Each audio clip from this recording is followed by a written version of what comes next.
دیکھیں اہل سنت اور اہل تشیع دونوں اس بات کے اوپر متفق ہے کہ قرب قیامت سے پہلے پوری دنیا کے اوپر مسلمانوں کی حکومت قائم ہونی ہے انشاءاللہ تعالی.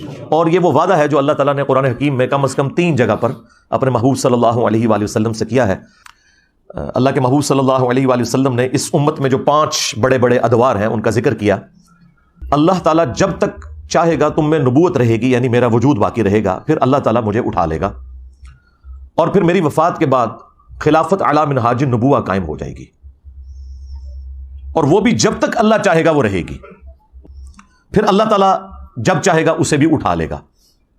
پھر ملکن عاضن، جو ہمارے استاد ڈاکٹر اسرار صاحب یوں کرتے تھے، ملکن عاضن، کاٹ کھانے والی ملوکیت، یعنی اپنے مخالفین کو قتل کرنے والی حکمران، وہ قائم ہو جائے گی. اور پھر جب تک اللہ چاہے گا وہ بھی مسلط رہے گی امت کے اوپر، پھر اللہ تعالیٰ اسے بھی اٹھا لے گا. پھر جابر حکمرانوں کا دور آ جائے گا، یہ 4تھا دور ہے، وہ بھی رہے گا جب تک اللہ تعالیٰ چاہے گا. اور پھر اس کے بعد دوبارہ سے خلافت علی منہاج النبوہ قائم ہو جائے گی انشاءاللہ تعالی. اور پوری امت لیول کے اوپر جو خلافت علی منہاج النبوہ ہے وہ عمر بن عبدالعزیز کے دور میں نہیں آئی ہے، نہ خلفائے راشدین کے دور میں آئی ہے، وہ قرب قیامت میں ہی آنی ہے جب پوری دنیا کے اوپر مسلمانوں کا غلبہ ہوگا. آج تک امت میں یہ وقت نہیں آیا کہ پوری دنیا پہ مسلمانوں کا غلبہ ہو. تو اس سے مراد یہ 5واں جو دور ہے وہ امام محمد مہدی رضی اللہ تعالیٰ عنہ علیہ السلام کا دور خلافت ہے انشاءاللہ تعالی. ہم نہ دیکھ سکے، ہماری آنے والی نسلیں انشاءاللہ ضرور اسے دیکھیں گی. اور امام مہدی کے لیے میں نے آپ کو پہلے بھی بتایا کہ یہ ضروری ہے کہ ان کے آنے سے پہلے فرقے ختم ہو جائیں. ادروائز سنیوں میں آ گئے تو شیعہ نے نہیں ماننا، شیعہ میں آ گئے تو سنیوں نے نہیں ماننا، یہ ذہن میں رکھیے گا. تو پہلے تو لوگوں کو سمجھ نہیں آتی تھی کہ یہ کیسے ہوگا کہ اتنی بڑی فرقہ واریت کی دراڑ ختم ہو.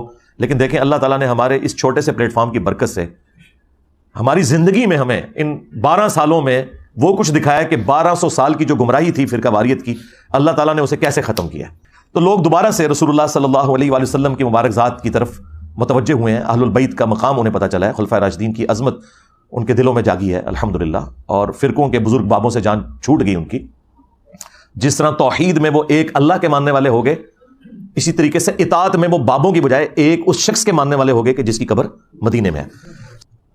اب آخر میں وہ میں 12 صحیح الاسناد احادیث بیان کر دوں 12ویں امام یا 12ویں خلیفہ کی نسبت سے.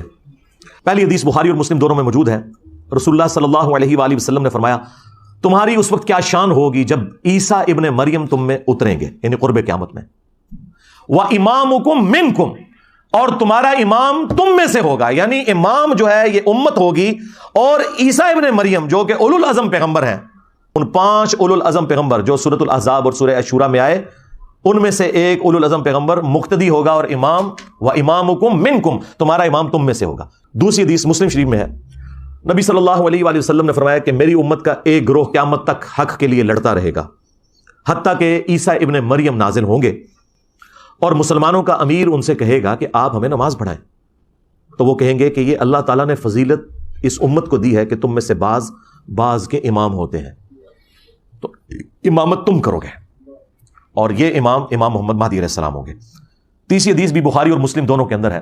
نبی صلی اللہ علیہ وآلہ وسلم نے فرمایا، میری امت کے آخر میں ایک ایسا خلیفہ آئے گا جو مال بھر بھر کر دے گا لوگوں کو. وہ راوی حدیث جو ہیں وہ پوچھتے ہیں اس صحابی سے کہ کیا اس خلیفہ سے مراد عمر بن عبدالعزیز ہیں؟ تو وہ کہتے ہیں نہیں، اس سے مراد عمر بن عبدالعزیز نہیں ہے، یہ وہ خلیفہ ہے جو امت کے اینڈ پہ آئے گا قرب قیامت میں، یعنی امام محمد مہدی علیہ السلام. ایک اور تفصیلی حدیث ہے المستدرک للحاکم کے اندر موجود ہے. نبی صلی اللہ علیہ وآلہ وسلم نے فرمایا کہ مہدی میری امت کے بالکل آخر میں آئے گا، اور اللہ تعالیٰ اس کی برکت سے زمین پر بارشیں نازل فرمائے گا، زمین نباتات اگائے گی، پوری دنیا پہ عدل و انصاف ہوگا، وہ لوگوں میں مال تقسیم کرے گا. یہ وہی الفاظ جو بخاری مسلم میں بھی ہیں. مویشیوں کی ریل پیل ہوگی اور اسلام کا غلبہ ہو جائے گا. پھر وہ 8 سال تک دنیا میں رہیں گے اور پھر دنیا سے تشریف لے جائیں گے، یعنی 8 سال ان کا دور خلافت ہوگا. 5ویں حدیث سنن ابی داؤد میں ہے کہ نبی صلی اللہ علیہ وآلہ وسلم نے فرمایا کہ اگر دنیا ختم ہونے میں ایک دن بھی باقی رہ جائے، اللہ تعالیٰ میرے اہل البیت میں سے فاطمہ کی اولاد میں سے ایک شخص ضرور پیدا کرے گا جو پوری دنیا کو عدل و انصاف سے بھر دے گا. اب یہ ایک دن سے مراد یہ ہمارا ایک دن نہیں ہے جو قرآن میں ہے نا کہ اللہ کے ہاں جو ایک دن ہے وہ تمہارے 1000 سال کے برابر ہے، یعنی 1000 سال بھی آگے بچتے ہوئے نا آخری 1000 سال بھی رہ گئے تو اللہ تعالیٰ نے مہدی کو ضرور بھیجنا ہے.